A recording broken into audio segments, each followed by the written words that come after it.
And welcome to Forge of Champions. My name is Jake Hitbrain Matthews, and I'm joined by Dan Orcs Harrison. How you doing, mate? I'm doing good. We had some games yesterday. We did have some games yesterday. If anyone who missed, Barrage beat XL in a 2-1 victory for themselves, and they have now punched themselves through to the next stage of the tournament, taking on Diabolus in the next round of the competition. But we still got more teams to decide, finding out who will be going into that next stage and who is going to be getting closer and closer to taking on the current champions of the UKLC in Fnatic Rising. So what to play for here. I'm pretty excited to see how this is all going to shape out. Yeah, absolutely. And I think a lot of the teams have made changes coming into this, and I think it has helped out a bunch of them. We've seen that already. We've seen the evidence, but I'm still interested to see how this next round goes, because I think matches like Envision up against Feeling, I think is going to be closer than people expected. For a long time, people were rating Feeling quite low, me included, but that gauntlet run was insane. They have lost some of their pieces, though. Up against Envision, is it going to make a difference? Well, if you missed that gauntlet run or even any of the games yesterday or the rest of Forge of Champions, they're all stored away in a wonderful little place called YouTube. If you head over to our YouTube at LVP UK LOL, I'll say it right, LVP UK LOL, you can actually watch all of our videos and catch up on all of the goodness that's been happening here in the UK scene. And if you loving what you're seeing, you want to get involved in the conversation, make sure you head over to our Twitter using the same handle, LVP UK LOL. LVP UK LOL. I'm having a great day. Use that hashtag Forge of Champions to get yourself involved in the conversation. I'm just doing a Tasmanian Devil. I'm just doing a Tasmanian Devil impression. It's his first time on broadcast. Cut my little slack, you know. This doesn't have the experience. Does one of you masters. And he comes in here. Oh, I own the place. Basically, yes. I just come in, I'm like... Right. Mr. Know-It-All, talk to me what happened yesterday. What happened in our games yesterday? Diabolus against Demise was a smashing. It was just really one-sided from Diabolus. It looked like the stronger team. Demise fell off a cliff from their UKLC, where they did look like one of the stronger teams. It was a pretty... I mean, game 2 was sub 20 minutes. 18-minute finish. That's all you really have to say about it. The second series was interesting, with emphasis on the int. XL opted to switch some of their roles, but some peculiar choices, I'll say. And Barrage, they looked pretty on form. And so, yes, I would argue this isn't XL at the full power, but Barrage definitely stepped up to meet them at that and then exceeded it and managed to win out 2-1. And remember, Barrage are currently in that relegation zone, so getting a win over XL has got to be a massive confidence boost going into that stage of the tournament. If you want to catch up on that, that'll be happening after Forge of Champions ended on the 30th, the 31st, and the 1st of November. We'll be doing the promotion relegation, where one team will be leaving us here on the UKLC, and actually maybe a new team will be taking the place of either Envision or Barrage, or maybe one of them will be able to hold on. But we did ask you guys at home after yesterday's stream who your unsung hero was, and it was Diva in the mid lane, the man from Barrage, stepping up, guy going 1 versus 3 on the Akali, getting a double kill and walking away the better for it. Yeah, I mean, it was a slow start to the series, but even in the first game, he looked solid on the Syndra. He was putting up good CS numbers, but the team kind of fell apart around him.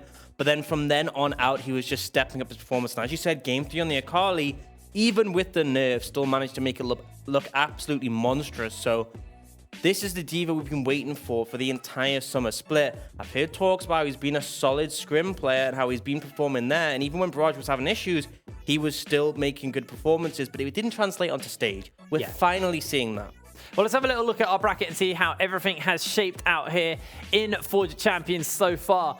The beginning of the round started with Diabolus taking on the Long Stealers, Barrage taking on Barrage Retirement taking on Diabolus. But as you can see, we had pretty much the expected outcome. All of the teams from the UKLC got their wins, and now they moved through. This is where things got a little bit more exciting. Demise got 2-0'd by Diabolus, and Diabolus looking very confident there.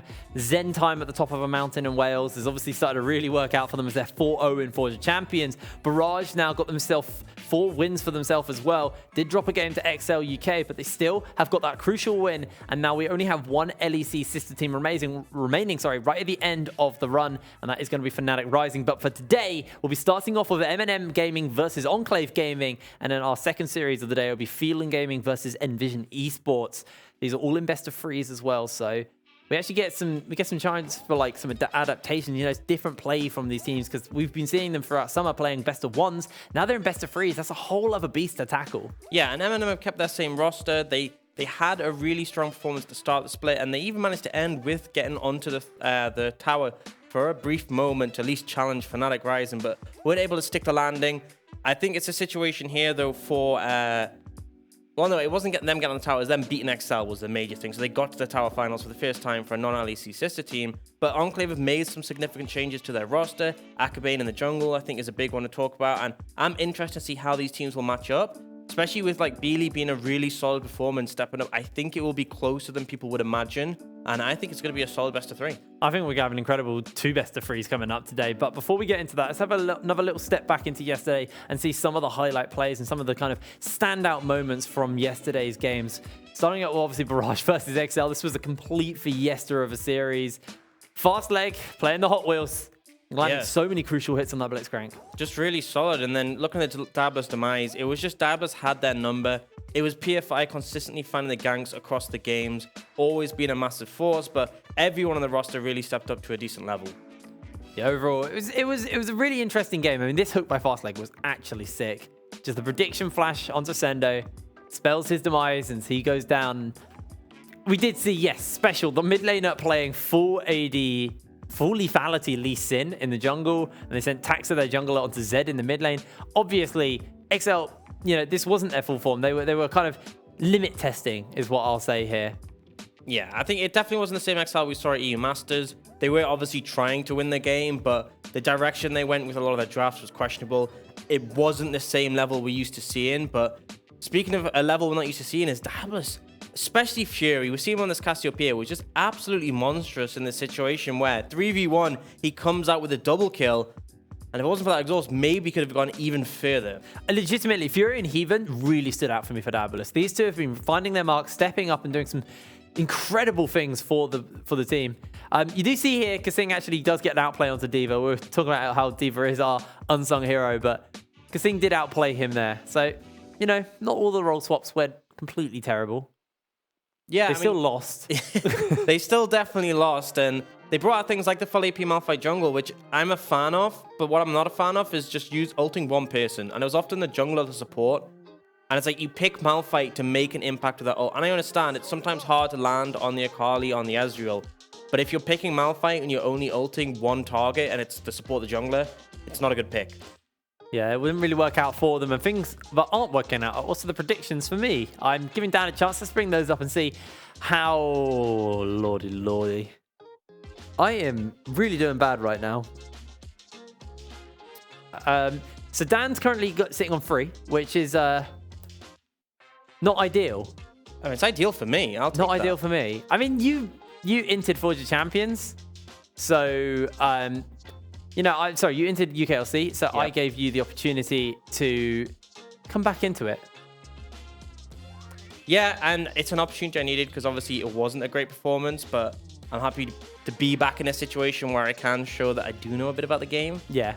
And you're on That's one why point, I'm doing it. That's why I'm doing it, because I wanted to make sure that people, you know, took you seriously, because after what was just a shockingly bad display in UKLC with your predictions, and I was 7 points off 100%ing it. You know, I had to make sure that you had something. Well, thanks, man. I appreciate it. I'm looking bad to make you look better. Isn't that your standard casting technique? You know, you'll set up your color caster by just being wrong, and they'll come in and correct you and look like they're smart. And I just exposed you. I'm going to be right about this though, because our next game is coming up, and our next game is going to be MNM versus Fnatic Rising. No, it's not. It's Enclave. You were meant to catch it there, and then I was making you look good. I mean, I did cringe pretty heavily when you said it, but I prefer that. That's the one I enjoy, is just sort of sitting back and letting you burn. Letting me... just catch flame and just light up. Yeah, I'm happy with that one. But coming into this matchup, one of the things we were actually talking about, which you were talking about just before we did the highlights, was the mid lane. Beely versus Chibs is going to be a really, really exciting mid lane for us. Yeah, I think that's a big one to hype up. Chibs has been this debut rookie in the spring season who's just stepped up consistently, plays these aggressive picks, and has performed. This split hasn't been as good, but Beely has stepped up so much. Beely's someone who's been around for such a long time, but he's never really found his own. UK mids, obviously, for a long time was the weakest role, and he's never been able to sort of shake that off. But now, it really feels like he has. He's had solid performances on the backs of champions like Azir. I'm confident about his Syndra as Cassiopeia, and I'm eager to see how he does toe-to-toe with Chibs in this current form. Well, let's take a little look at our starting rosters for this series. Starting up on the blue side, it is going to be Enclave. Hold on, they're the wrong teams. Enclave is Rengith, Akaban in the jungle, Beely mid, Kevo AD carry, and Raisins as support. They are the wrong way around, those rosters. Yeah. But you know who they are. It's just the names are in the wrong spot. It's a test. It was a test for us. So we got it. We spotted it. I was like, only Angel didn't join Enclave in the off-season. He didn't. He's actually still on MNM. It's still the same roster for MNM. Yeah, which I think is a fair point because I do think there's a lot of talent on that roster. And they did go on a boot camp at the Red Bull Gaming Sphere to try and work on themselves in between the UKLC season and the 40 Champions, which... I'm going to be honest, I think they needed because I had a lot of expectations for this roster. For me, they were the team that would challenge the LEC sister teams, and it just never came to fruition. There were a lot of issues early on, and even after some good performances and beating Excel, it wasn't a convincing series, and they ended up falling to feeling in the gauntlet, which was a big hit. It was a big hit, but the question was that just gauntlet, the gauntlet run just kind of be run by feeling at that point? They were riding that wave and they just stormed through everyone because, like we said, going into that, we felt like MNM had been just preparing for XL and Fnatic, and looks like they weren't prepared, but maybe they've had time to prepare. They knew they were playing Enclave, so see how ready they are as we head into picks and bans. The Kiana and the Syndra are taken away by both of these teams already. See what is going to be the pickups, what they're going to be the bans. I'm really excited to see what's first pick, what the priority is for Enclave in this series. So I'm a big fan of the Syndra ban because Beely is solid on that champion, but also Kevo is someone who's shown he's willing to play mages. Then we see the Vigor banned away, which is something Yusa can play in the bottom lane, of a lot of priority there. Follow-up will be that Pantheon, massive priority. 100% priority at play-ins in World. I mean, 100% presence, sorry. And both these teams, most of the picks going away so far, bar that Vigor, are just very strong picks in this current meta. I'm not saying Vigor isn't strong, but it is a bit more targeted. Enclave will have that first pick, and I feel like Xayah is going to have to come through as a ban from MNM. Akali will be Enclave's answer, which is something they can flex between Only Angel and Chibs. I expect a Xayah ban here, or is it going to... I mean, the other alternative is the Yuumi, because both of those champions are open. Xayah is taken away. Enclave can go for a first pick Yuumi then. It is an option for them. They could be willing to play Garen Yuumi. We haven't seen it from them yet, but they were a team who are happy to play things sort of a bit off meta in the, well, not off meta, it's no longer off meta, but a bit different in the bot lane in that regard, with things like Kevo being the first to pick up that attack speed Nico in the spring split. Comes down to, will they prioritize that? And instead they're actually going straight for the Kai'Sa, so they ban away the Xayah. But MNM, they can take this Yuumi now. The Kai'Sa's already been picked up. They can go for the Yuumi. They can go for like the Ezreal as well for Yusa. Yusa loves the Ezreal. Or the Lucian. For me, I I prefer the Lucian into the Kai'Sa. I think it's a matchup you can punish pretty heavily. You could even go the Lucian Yuumi in this rotation if you wanted to. Or you could just pick the Yuumi now and then leave the AD carry until the third pick. They are going to go for that Lucian. I wouldn't be against a Yuumi pickup here and now, but the thing is, you're not burdened to be in a position where you have to take it here, because I don't think Yuumi Kai'Sa is a good lane. I think you don't have any mobility in terms of a raw dash like Ezreal and Lucian have. You don't have as much safety. I think that if you end up picking that, you're going to have a rough time in lane. So now MNM, they could free up this pick to take if they wanted something like a jungler or a strong flex for their solo laners if they want to do that. And the flex is actually something MNM really like to do. They decided not to go for the Yuumi. They want to go for the kill lane. This is a real classic lane. The Lucian Fresh, we always think of these two as having good synergy and working well together. Going to be the pickup here for MNM. They want to go for the kill pressure. They want to go for the plays. And Thresh has been a pretty standout support on this patch and recently. It has kind of just risen up in priority because obviously there's so much mobility, there's so much dive potential. Thresh can cut that down with the CC, but also you have the Lantern, which can come in huge. Enclave, unsurprisingly, round out their Xayah with a Nautilus bot lane. This is a super standard lane matchup to have both of these champions because Nautilus synergizes so well with the Kai'Sa. Very easy to set up a passive for ult, and also just the CC means you will proc that plasma earlier. All right, the question is what do Enclave want to pick up? Do they want to go for a jungler? They want to try and get themselves a priority mid laner at this point. I think jungler is probably the safe one here, and they're going to pick up Lee Sin for Akabane. Pretty high priority early pressure jungler on this patch, which I am happy to see him on. And now MNM, you're in a position here where you can answer the jungle. Things like the Elise are available for Nulti, which he picks, or You can go this direction, you pick a strong solo laner, and you ban away any champions that you wouldn't want to play up against. LeBlanc is a pretty strong blind in most situations, but MNM, you can now, if there's champions, if there's matchups you're not comfortable playing into, like the LeBlanc, which traditionally has a good matchup. Yeah. And sorry, not the LeBlanc, the Lissandra, which has a good matchup, you can ban that away. And now Enclave, I feel like you got to be targeting the jungle pool. I look at the Elise, I look at the Olaf as potentials, things that I'd want to take off the cards. Maybe even the Gragas is something that Nulty can play. I mean, what's also really nice about this LeBlanc pickup is the fact that it's a denial pick from Beely. It was one of the kind of... Beely we normally used to think of just as a mage player, but like the one kind of aggressive kind of I will win lane pick he played was that LeBlanc. And he always had a decent performance on it as well. So denying that from him, obviously he was playing Renekton as well, but into Yasuo. So I don't really count that on that front because it is normally just as a counter pick. But, you know, the LeBlanc was a comfortable pickup for Beely. Chibbs is going to take that and deny it from him. Now he's able to kind of make this as favorable as possible for himself. But we see the Fiora get banned away. What do we think this is kind of showing here? What Enclave banning the Fiora against? What do they want to get their hands on? I mean, I think just banning the Fiora because it's a massive issue in terms of split push. And MNM, if they want to, are going to have top lane counter pick. Only Angel has shown he can do a lot of work with that before. So they don't want to give him the potential of something like Fiora. On the current patch, his split push pressure is just absolutely massive. But I feel like you ban that away. Enclave, I want to see the Elise as the second ban because Elise LeBlanc is such a scary mid duo. Yes, they are both AP, but the burst potential at level 3 is just so insane. I wouldn't personally want to deal with that one, and they will take that off the cards so they're in a comfortable position here. MNM, I expect them to see them pick up the jungler. For me, having the Elise off the cards, it's probably going to be Olaf, or actually, to be honest, Skarno would be an okay pickup to synergize with the Thresh, but I think Olaf is a more likely one specifically for Nulty. Goes with Enclave, and now this is a tricky bit because you know you're going up against LeBlanc in the mid lane, but you don't know what your top lane matchup is. Brengis is pretty confident on a lot of champions to play sort of safe. You could take something like the Gangplank in this situation, which doesn't have a ton of awful matchups. But the question is, MNM have Lucian. It's been shown that they can flex it top before, and there's been quite a lot of sort of Tristana top in recent times to even deal with picks like that. But for now, it comes down to Enclave taking the Shen, which it's a safe pick. It's going to... And also, if MNM opt to go for a Gangplank themselves, it's going to be able to match that global pressure.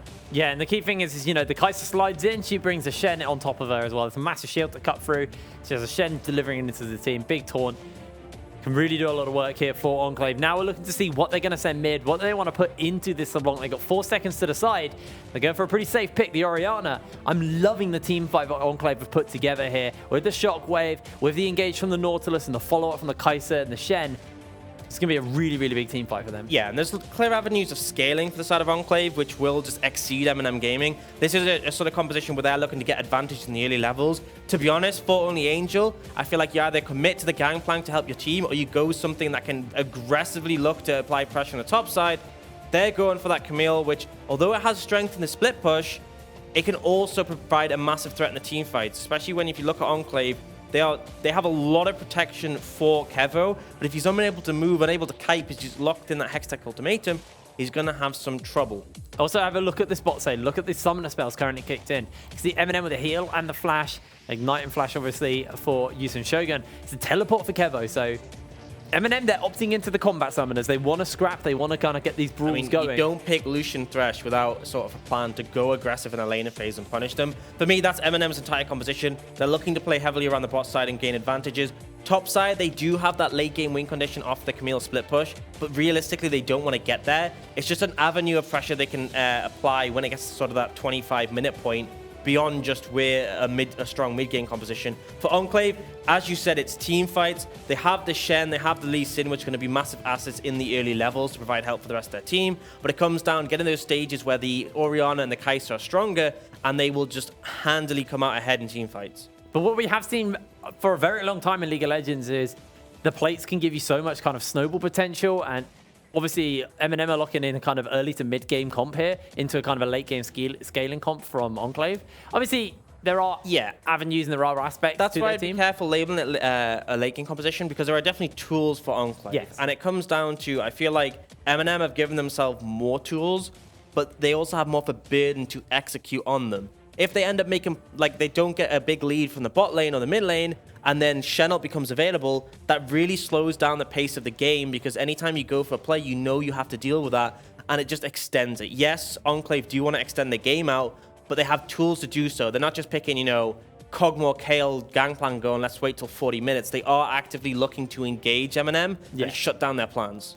It's going to be really exciting to see how this first game shapes out. Remember, MNM were in the regular season the 3rd seed in the UK scene, but they actually did get knocked out by Phelan in the gauntlet, putting them in 4th spot at the end of the series, at the end of the season. But for the most part, they were rocking that 3rd. They were very comfortable in that 3rd spot as well. Not many teams were really able to contest them. Let's see how they're going to show up here in Forge of Champions as we take to the Summoner's Rift for Game 1 of the series.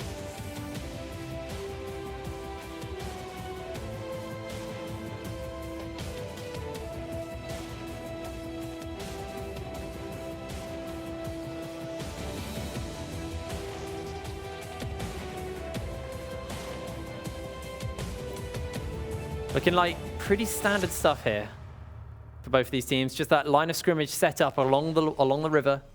Catch out anybody moving around. Don't expect any level 1 shenanigans to come out. Nothing too crazy in the summoners. We do see Spellbook coming out from Beely. It's often a bit of flexibility late in the game. Does have that cleanse in case he gets caught out with the chains of Chibs, but will be able to switch for a teleport if he needs to. If he needs to find an opportunity to sort of move around the map and catch waves later in the game. Well, no invades coming out right now. Looks like we're just going to see just standard starts. That's what I like to see. So Nalty starting on his red side, which is the higher XP side, and I expect his plan is to clear that top side, path towards the bottom of the map. You want to be putting the priority there. I mean, realistically, there is decent gang setup on Only Angel, but he is looking to scale and just facilitate himself into the later phases. I want to see action round the mid, round the bot lane. You pick this Thresh Lucian for a reason. You pick this LeBlanc for a reason. Only Angel should be fine in the top lane, just farming up Klepto. Well, you can already see Shogun stepping up, trying to see if he can find, you know, some kind of early pressure in the lane. But not actually able to get that off so far. Pretty slow-paced. And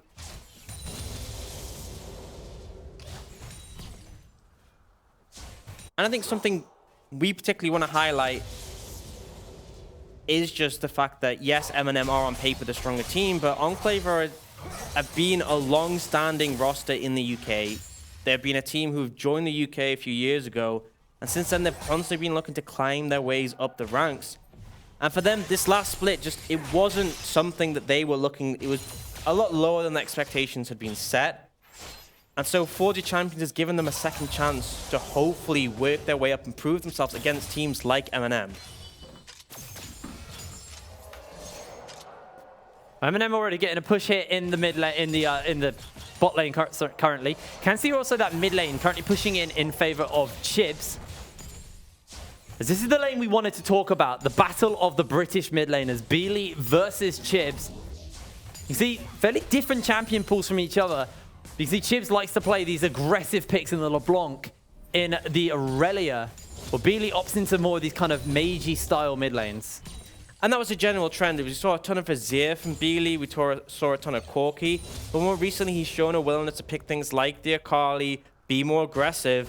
But here and now he is playing the role for his team where he just needs to be on a defensive mage and hold his own up against Chibs. Chibs called him out with his LeBlanc first pick. He's just in a position where he has to answer. But now Kevo's in trouble. Yeah, it looks like Nolty's trying to come in already. Flash hook goes wide. And Nolty goes for the play, but not going to get too much. As Shogun uses the flay.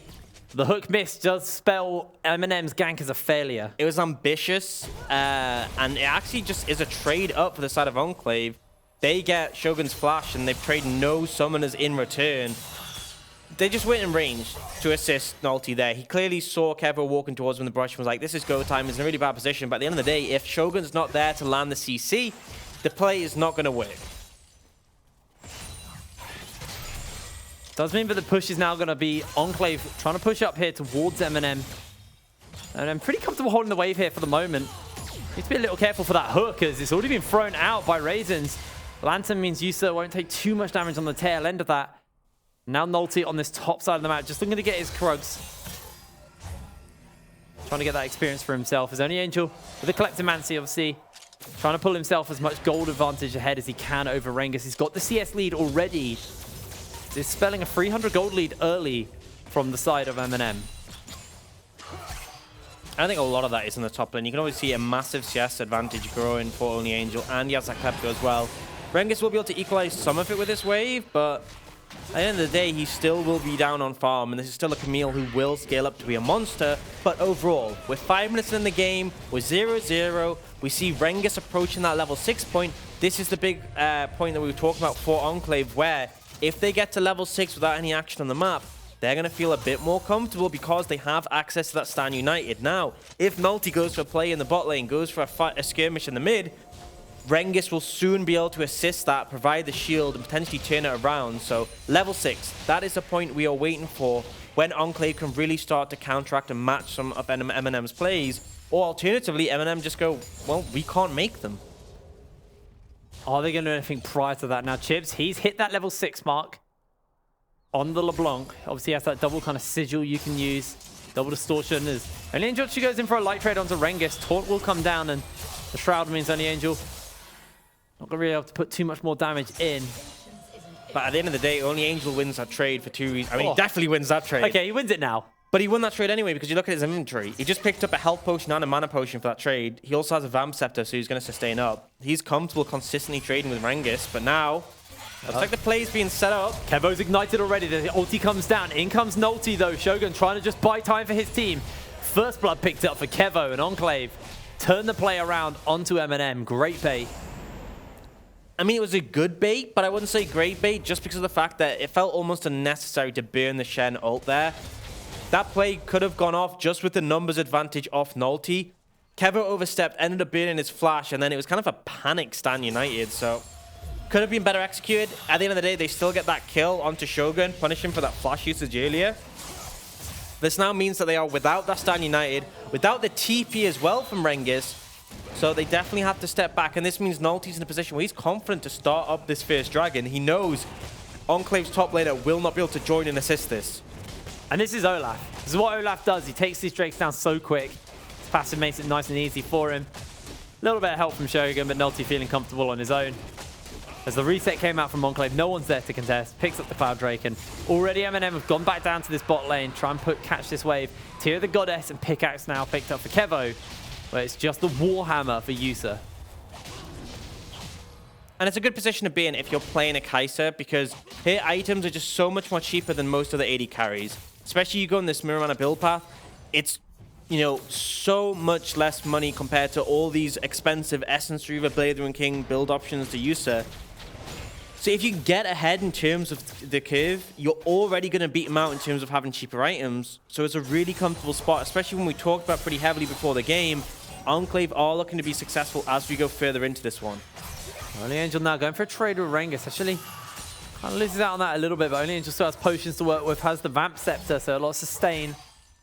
At the end of the day, does the hard deny. At the end of the day, it just doesn't matter, because unless Rengus can kill Only Angel, he's just going to sustain up. He's just proccing. Every time they go for these trades, he's proccing Kleptomancy. He's getting that extra gold. So, yeah, Rengus is holding his own, but all in all, he is significantly down despite having that assist from earlier. Yeah, there's a difference between kind of like surviving and actually coming out on top from this. And Rengus is just surviving. It's now Nulty looking to see if he can make something happen here. We'll get spotted out. It has the sweeper available, so just going to clear out that ward for the moment. It's been a quiet mid lane. As I say this, Chibbs goes in onto Beely, gets a light trade, throws the Ignite. The flash comes down. The Ignite might be enough just to burn him. Here's Chibbs. His clone will die to the shockwave. And Beely will force out both of the summoner spells while holding his own, denying Chibbs that opportunity of the assassination. Honestly, big win there for Beely. He's switched to the teleport, so he's going to be able to TP in here and regain pressure. Chibbs burned both of his summoners for that play. So Beely coming out ahead, although it was a bit of a risky play, I'll say, because it got very close. And now he's just going to be able to pick up that massive wave in mid. Chibbs has to go back and then take the walk all the way back to mid lane. Enclave, once again, they're absorbing the pressure of MNM well. It's what we said MNM needed to do, is apply that 80 pressure. So far, they just haven't found the ability to do so and make the play that they're looking for to snowball this game. Void Seeker will actually cancel Shogun's base there. He's just trying to get himself a cheeky trip back to home. Nolty did try to make a play happen in that bot side, but it didn't work out. It feels like he's just been a little bit slower to the punch to what Enclave's game plan has been so far. And this has resulted in Enclave pulling themselves ahead in gold, but I still worry about the state of this top lane. Sure, Rengus is going to be able to offer stuff with that Stand United and with the global pressure he'll offer, but what is Only Angel going to do in the time he's gone from whatever lane they're in? Because it feels like Only Angel, the later this game goes, will just be a constant pressure on the side lanes, on these towers. Once he's got that Triforce finished up, now he's got the Tiamat. Being able to push out these waves nice and fast. He's gone for a much more early survival build. I mean, Tiamat stand to pick up early, but the fact he picked up the Vamp Scepter on his first back shows he is just wanting to trade, proc the Klepto, get that gold generation. Does delay his Triforce a bit, but at the end of the day, the big spike for Camille will be the 2 items. Triforce spike is nice, but 2 items is rare. You can really start to take over that split push. And at the end of the day, as long as you're frequently proccing Klepto, you will get towards that. Ideally, though, you want to be taking plates on top of this. Yeah, he does want to try and get himself some plates early. As the hook comes out by Raisins. Does have that depth charge. Uses it onto Yusa. Yusa just trying to buy some time here for the moment. Chips now jumps in. Goes very, very low. Might be thrown down, and in comes Only Angel with the Hextech ultimation. Yusa picks the kill up, a flay back onto Rengus, but a flash out. Only Angel low HP as Beely finds that Chips on the flank. MNM low HP, but Beely running low, forced to use the stopwatch early. Shogun's coming in with a hook. That's the flash, that's the flay. The shockwave's already down, and Beely's running in, but Kevo jumps in with a killer instinct to try and get the kill. Chips turns it back around, but it's got picked up by one. Kevo onto him. Now you see Shogun's low. Nolty trying to get some time for Shogun, as Shogun's able to bail out of the fight for the moment. Enclave flashing over the wall. Kevo with the Void Seeker snipes out Shogun, and MNM win the fight but lose two. Enclave overcommit heavily. They try and save Beely on the rotation, and it brings them back into a fight they weren't going to win. They'd already lost a member of their team. They end up going down, and this is Enclave not respecting their win conditions. You don't need to answer everything MNM try and do. They look for the 5v5. They end up losing out, although I will say Kevo, 3 kills, is in a good position. Yeah, he's got that Mana Mute already finished up for him. Gonna look to stack that up as quick as possible. Yusa picked himself up a kill and 2 assists, and let's just have a look at this fight again, because it was messy. I mean, the big thing is Raisin's really overforces here when he walks up. He misses the hook, or hits on a minion, ults, and then it's a good stopwatch usage, but the Shen ult ends up coming down on Kevo, who really doesn't need it here. So Raisin's essentially goes down for free.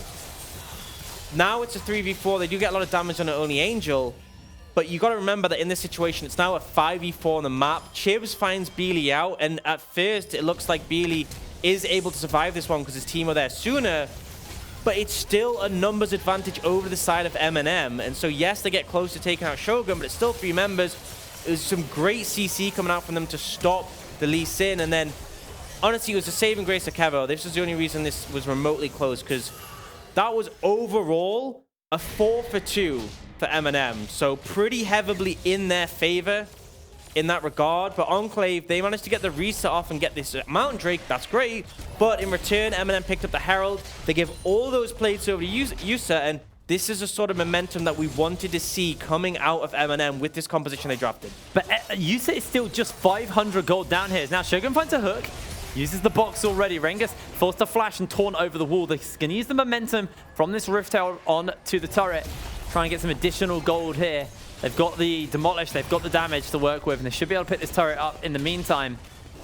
Nice and simple pickup for the side of MNM. This should just be that Essence Reaver finished off for Yusa now.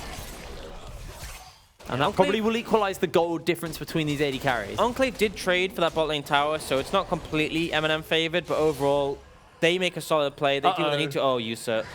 Hook lands onto him. Does he have flash? Yes, he does. I don't think it's even necessary. Kevo snipes him out with a Void Seeker. Yusa just basing on a ward. It's sloppy, and the thing is, you should have expected a ward being there, because we just saw a replay. We just saw Enclave and MNM have a fight in the area. You have to expect that there's going to be wards there. So honestly, disrespectful from Yusa, and he pays with it with his life. In Yusa's defense, that was the quicker way to get back to base. True, but it was also a quicker way to give Kevo even more gold. We highlighted how this Xayah, with the protection from the Shen, the shielding from the Orianna, is going to be the big carry. Now at the most gold in the game, 4-0, 7,000 gold in the pocket. Oh. And we already said how the Kai'Sa will outscale the Lucian, does have cheaper items to get through. Yusa's just finished his Essence Reaver. Kevo's just finished his Rage Blade in a really solid position, and he is the big win condition for Enclave. Yes, MNM are up in gold by 1,500, but they have windows they need to hit. They have to get a good mid-game. There's no longer plates available. They can't stop the momentum now, or Enclave will simply outscale. It's on MNM. See, the Luden's Echo just got picked up for Chibs as he went off to base. I'm keeping my eyes on Only Angel in this side lane. On the Camille. Should be able to do some serious work here for his team. He's currently pushing in a lane with no towers until he gets to that tier 3. So, not actually going to be able to get any additional turrets for himself for a very, very long time. But we'll be able to assert some pressure down there as Nolty and Shogun, this jungle support duo, looking to see if they can find some kind of a pick.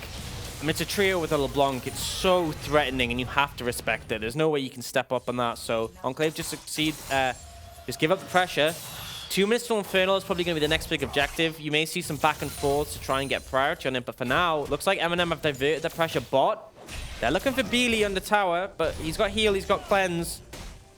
Should be pretty safe. Yeah, it's pretty hard to pick off there, as Yusa will get that pressure alleviated for himself, so not going to go for the turret. Doesn't want to play any risky games here. Did get caught out earlier when he was a little overeager, overextended. As Only Angel's going for a trade onto Rengus. Shroud probably means that Rengus should be okay for the moment. This isn't the Triforce finished up yet. Only Angel's burst isn't quite there. Macabane just clearing away his wolves. Not going to get spotted out here. I mean, I think for me, Rengus needs to really rush a Tiamat as soon as possible because, I mean, ideally a Titanic Hydra, because his main job here is going to be clearing the waves against Only Angel. You need that extra wave clear. See, Enclave channeling a reset. Get some more wards on Raisins, which will likely be their last reset before the Infernal Dragon. It does give the advantage to MNM. They reset a little bit quicker, and they already have the vision set up in the area. So Enclave, you know, they need to get priority in mid lane before they can rotate over. You cannot just walk into the enemy jungle when the vision is already set up. You know that Shogun is going to be there. Infernal spawns up in a minute. Like you're saying, MNM already have the control around this part of the map. There are a few wards heading deeper into the jungle of Enclave, which Chibs is just going to be spotted on for the moment, and Shogun doing his best to clear out. But once these start to get cleared out and the control sits in MNM's favor, both those teleports and the Stand United are going to be available for the top laner, so they'll be able to make these plays happen. You already see Only Angel's pushing in that top side. Just constantly pressuring Rengus, giving him the priority to move down, rotate into this side of the jungle, and continue to assert dominance around the area. MNM want to fight here. Chibs throws out the chains onto Rengus, just going to land a little bit of CC onto the Nautilus. And this is a situation when the pick from MNM is so strong, Enclave don't dare step into the river where they have no vision. Chibs. Looks, but doesn't really find anything onto Kevo. It's a constant push and pull. Good hook shot by Only Angel. Beely uses the shockwave. That's a big tool down now, and MNM feel confident to pull the trigger and start up this Infernal Drake. As Nolty soloing it out for the moment. Only Angel's on that flank. Shogun and Yusa joining in for the fight. The depth charge has been used. Watch Only Angel on the flank. Hook lands in. Only Angel launches into the backline. The culling is going to rip through them, but Only Angel has to jump out with the ulti. He flashes away. That's already one kill for MNM, followed up by the Infernal Drake. Rengus in the middle of MNM. Their health bars are so low. Chibs is low. That's 2 picked up. Yusa's jumping away as he's getting chased down by Enclave. They find themselves the pick onto Shogun. Losing Raisins. MNM trade equal for kills, but pick up the Infernal Drake. Overall, big win for MNM. They get the Drake, and it's a 1-for-1 trade. Mid tower will not go down on this push. I say, but actually I may be wrong about this. They're doing a lot of damage and end up getting it. The low HP bars of MNM mean they're unable to defend. Yusa not willing to step up, and at the end of the day, yes, MNM get the Infernal Drake. Yes, they get the advantage, but Enclave, they managed to trade, and it's another kill onto Kevo. 5-0 now on this Kai'Sa. And I want to see him going for some defensive items here. He'll get his Nash's Tooth, and then the great thing about this AP Kai'Sa build is you can go Banshees, you can go Zonyas, you have those tools to defend. And it was just a bit of split focus coming out from the side of MNM. They have the numbers advantage initially because obviously Only Angel was already there. But they were committing heavily to the Infernal Dragon, and Enclave just did so well to stay as a group. They chunk out Only Angel to start, and then as soon as he's that low on HP, it turns into a 5v4. And Enclave, as a death ball, as a group together team, are so strong against whatever MNM tries to do. Even without the shockwave, just so much damage comes out by Kevo. Rengus just buying so much time for his team. It's Chibs now. He's in this top side. You can see that it's Only Angel who's been sent towards the bot side of the map.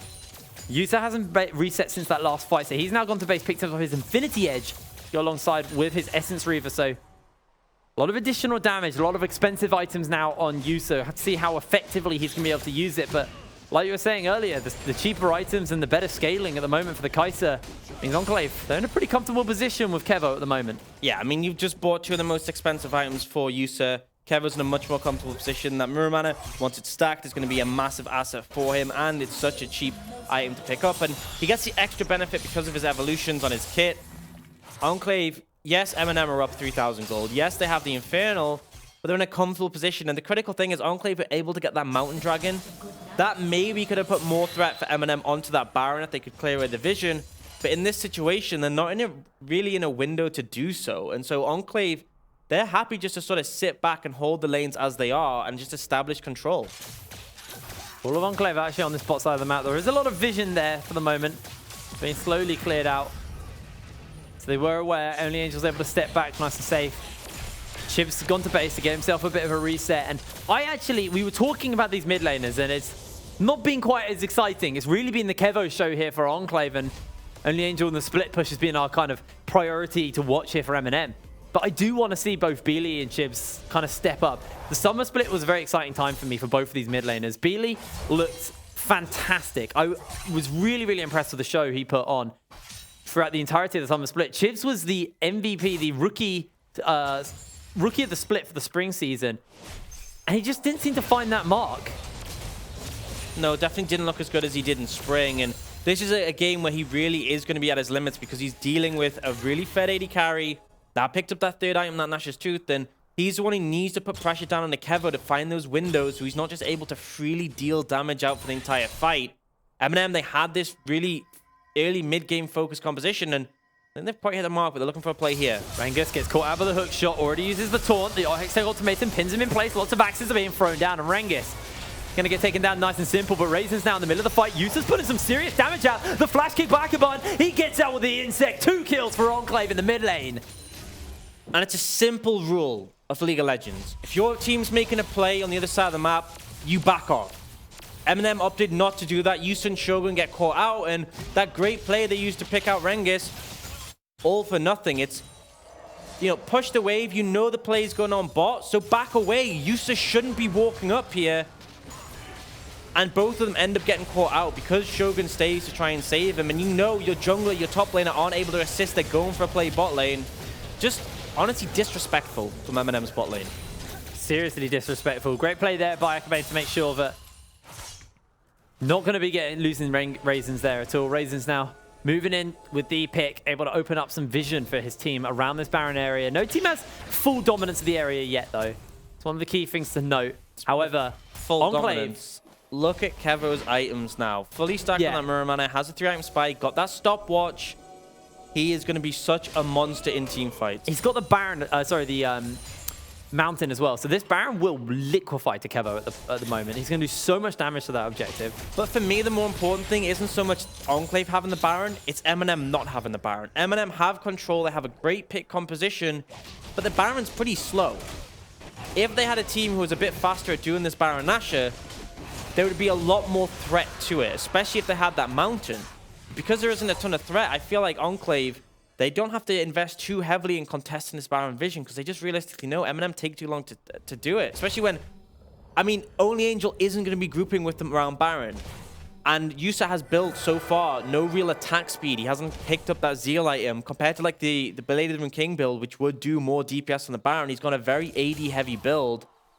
So I just feel like MNM, you know, they need to find a pick, and it's so difficult against a Shenel, against a Shield and not Beely for that to come out. And Leangel's looking for Rengus here. Does get himself the tactical suite off. Does have the Hextech Ultimatum, gets a bit of a shielding off, and Yusa taking a lot of poke. That's going to be the flash depth charge onto Yusa. Lantern's going to be thrown out, and Yusa flashes away. Now they're turning the attention back onto the jungler. Nolty, he's shut down. Akabane follows him underneath the tower. In comes Chibs on the flank, though, but I don't think he has the burst to work with. Only Angel now has to make some serious miracles happen. He's going for a trade versus Rengus underneath the tower.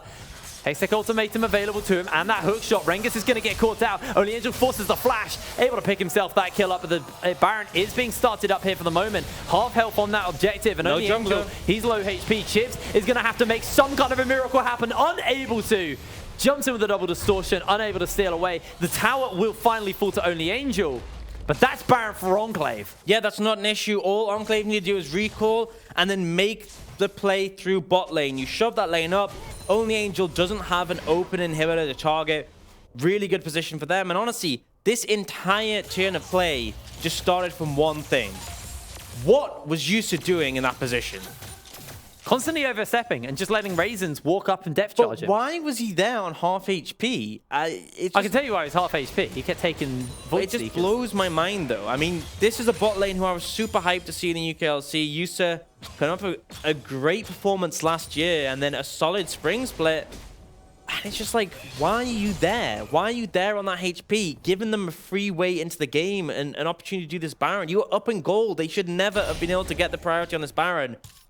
It was still that mid-game phase, and now MNM have hit their mark, so they're really relying on only Angel being their win condition at this point, unless they can find a pick. But already you've seen Banshees for Beely, Stopwatch for Kevo. It's becoming harder and harder. It's not even really about the team fights at all. It's just the picks they're able to find. The work Kevo is able to do with the Killer Instinct, getting him into range and shutting members down. But now with this Baron buff, they're looking to siege up here. Chibs being flanked by Akabane. Dragon's Rage is available. Gonna have to double distort away. Akabane lands the kick, lands the Dragon Rage. The Insect is gonna be enough, and he secures that kill nice and simple. Now Rengus, other side of the map, trying to get some damage on, but only Angel turning this around. They're gonna full commit here by MNM. They want to get this. The tower's already been picked up. A lot of damage done by the turrets, meaning only Angel has to be careful. The shockwave's already connected onto him. He goes golden, but no minions to work with. Flashes away, has that hook shot. They're gonna lose this turret. And Enclave should just be able to pick up a free inhibitor. Yusa and Shogun can do nothing. Good moves from Enclave. Rengus does get taken down, but Beely's there to cover. They stop the push. They go through bot lane as we suggested, and they get the inhibitor. Really strong moves. All right, Orcs. You were literally just talking about how Yusa was standout in spring. That was when he was on Diabolus. That's when every time we have a Yusa highlight moment, it was they're back to the wall, them being sieged, and he somehow makes a massive play, a massive team fight happen.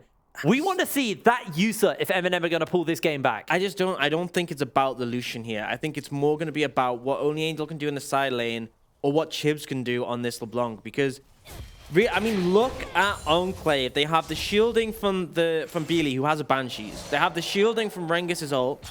They have Kevo, who not only has Stopwatch, but has a Zhonya's as well. That's a lot of immunity. It's so difficult for them to find a window in, and I just think at this point, MNM won't win team fights again. Unless Enclave massively misplay, they win every single team fight from here on out. So it's going to come down to, can they do anything in the side lane? And Rengus, he has one job. Don't die. That's your only job, is don't die and don't let the base go down. And the rest of the team will just take over the map. Well, Baron will be timing out fairly soon here for the side of Enclave. They're going to use what they've got left of it to try and get some serious damage onto these towers. They've already taken the mid lane tier 2 down. Culling's going to come out. Shockwave onto 2, though. Killer Instinct not going to get used by Kevo quite yet. Yusa's been chunked out, and now the wave clear has just evaporated for the side of MNM.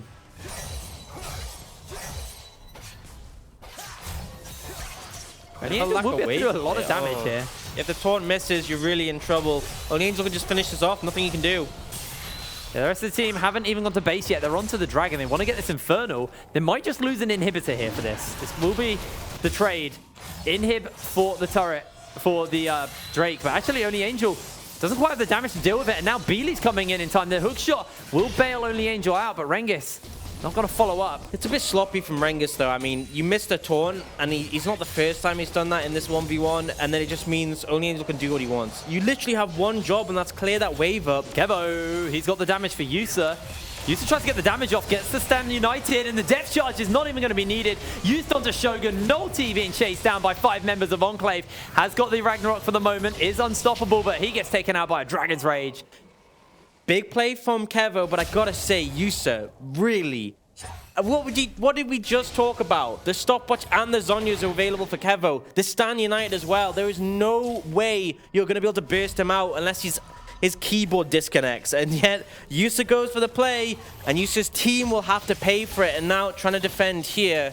All 5 members against 3 off MNM. This could be it. 13 seconds until Yusa's back on the board, and they're already going to lose the turret. A flash comes in. Only Angel jumps onto the backline. You can already see Chibs is trying to get there, but a free-man shockwave comes down by Beely. Chibs low HP, and Akabane follows up with the ignite. Only Angel now trying to jump in, but Chibs gets himself a double kill. Yusa's alive. MNM have somehow held this going. Eustace trying to put the damage down onto Beely with the culling. Hook shot's going to get followed up, and Only Angel with a tactical sweep takes him down. Rengus is the only one standing, and Yusa, hungry for blood, hungry for revenge, takes him down, and it's the full ace for MNM. MNM somehow pull that out of nowhere. Enclave overstep, and the critical thing is they killed off Kevo. Still has that Zhonya, still has that stopwatch, but he died. He went down without using them. I joked about his keyboard disconnecting. It looked like that might have happened because he goes down with those and his flash and his ult available. And now MNM looking to take control of the game, getting both mid and bot inhibitor. And with Baron spawning in 15, this is a great position to be in. MNM pull out of nowhere, but they are definitely back in this game. They're still up creek. Not going to say the full sentence there. But Baron spawning up. They didn't get the inhibitor quite yet, but you can see Only Angel still in that bot lane. Everybody wants to try and contest this or the Baron. Only Angel just trying to pull people towards him, give his team the numbers advantage. He doesn't have that teleport. Stan United's available for Rengus. Spotted out on a scry here for MNM, but that's Baron picked up. Void Seeker going to be a little bit too late. And MNM, somehow, it looked like the game was over, but they pull it back. I mean, I think the problem was Enclave thought the game was over, but you have the advantage in scaling. You have the stronger team fight. All you had to do was not that, and I think the pressure of Only Angel in the side lane has got them really sort of insecure in how their comp is functioning, and they felt pressure to make that play. And I mean, there was no reason for this. They have one super minion shared, but it's 3 members of MNM. Respawns are coming in.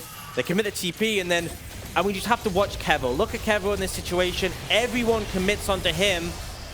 He gets stunned there, but there's opportunities for him to use a stopwatch, but Only Angel essentially just half HP one-shots him.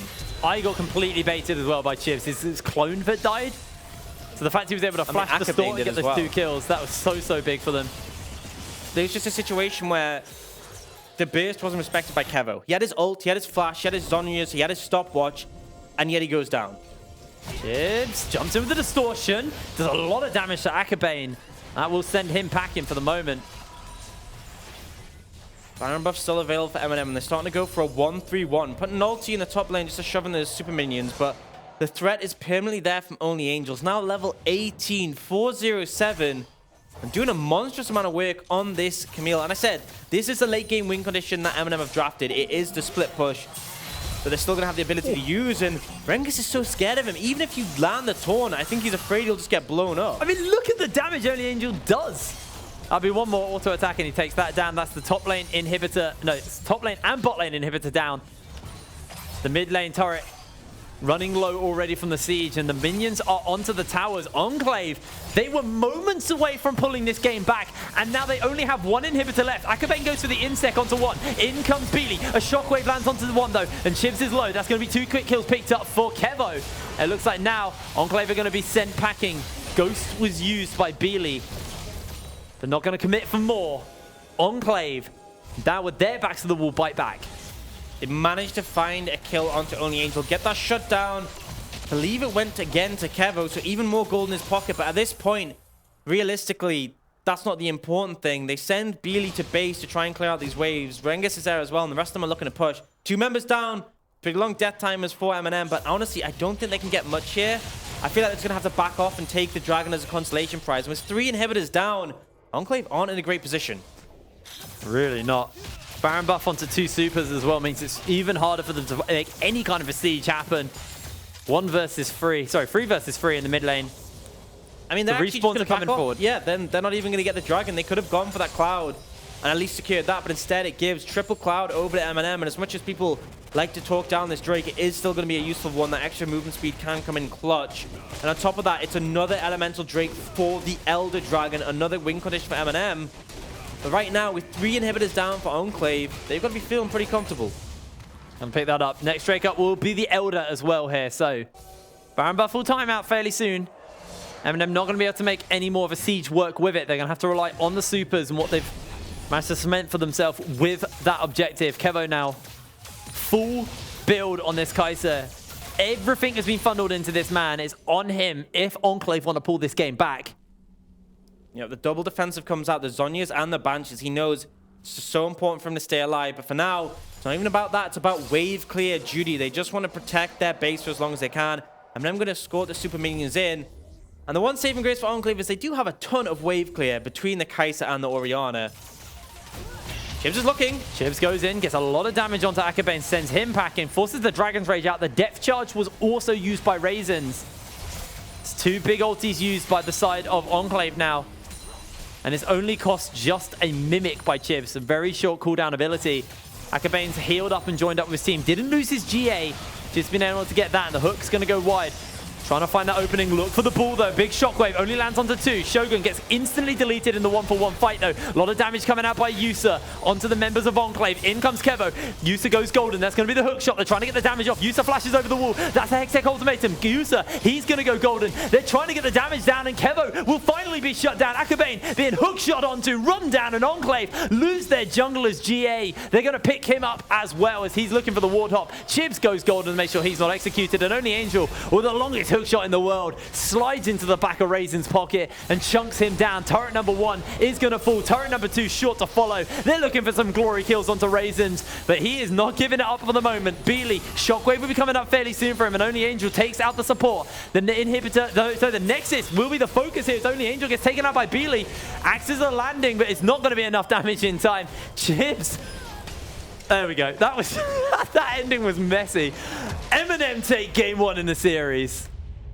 And I don't think either team can be happy with that performance. No. Because MNM were dragged over the finish line by Only Angel. He had a great performance. He was dominant in the solo lane. He was dominant in the side lane. And then in that play, when Enclave tried to end, he's the one who killed Kevo. He's the one who killed the high-value target and managed to let them make that defense. So massive amount of praise for him. For everyone else, I don't think you can say you're honestly happy with that game. They had a clear early game win condition. They wanted to put the pressure down in the mid game. They failed massively. So I think really it came down to Only Angel having a massive standout performance. And then on the other side, Enclave, you should have won the game. Just flat out, you should have won the game. You I mean, they were on the game-winning push. I mean, no, it wasn't. That's the problem, is that it wasn't the game-winning push. You had stronger team fighting. You had stronger scaling. You didn't need to end the game then. Just don't go for that play and you win. That's the simple thing, is that they got greedy. They got scared of Only Angel in the side lane. So they made a decision they didn't have to make. They went for the push. It failed. And then we all saw what happened. The worst case scenario there wasn't, oh, Only Angel chips away at some turrets. Because at the end of the day, they had Beely with teleport with the Summoner Spellbook. He was able to make up the pressure. The worst case scenario was that you lose a team fight in their base and give over Baron, which we saw. You can take a bit of pressure in the side lane. You can't take giving over a Baron to the other side. I think one of the things you also have to kind of look at going into this game is, while that was the mistake that cost Enclave the game, everything else went well for them. It's MNM where a lot... Okay, there were obviously a few mistakes, but the big mistake, the thing that kind of pushed that game over the edge was that siege. They just need to look at things like that and go, okay, we can't do that again. But the rest of the game, for the most part, was pretty clean by them. It's MNM who need to look at, okay, we were making a lot of mistakes, and that was giving too much over to Enclave. So MNM, it's really on them to adapt coming into this next game. For me, there was 5 players underperforming in this game. 4th of them were MNM, and the other was Enclave's top laner. So I feel like all of them need to step up in this game too. But at the end of the day, MNM got the win. They're ahead in the series. MNM are ahead in the series, and we're going to cut to a quick break. And when we're back game 2 of the series, so don't go anywhere. See you in a second.